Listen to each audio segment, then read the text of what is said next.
সূরা আল ফালাক। বিসমিল্লাহির রহমানির রহিম। রহমান রহিম আল্লাহ তাআলার নামে।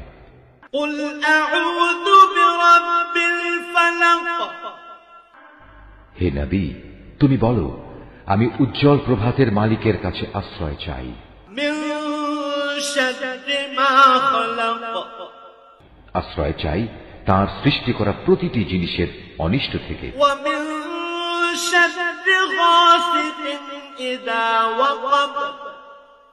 আমি আশ্রয় চাই রাতের অন্ধকারে সংঘটিত অনিষ্ট থেকে, বিশেষ করে যখন রাত তার অন্ধকার বিছিয়ে দেয়। ওয়া মিন শাররিন নাফাতাতি ফিল উকাদ। আমি আশ্রয় চাই গিরায় ফুঁক দিয়ে জাদু টোনাকারিনীদের অনিষ্ট থেকে। ওয়া মিন শাররি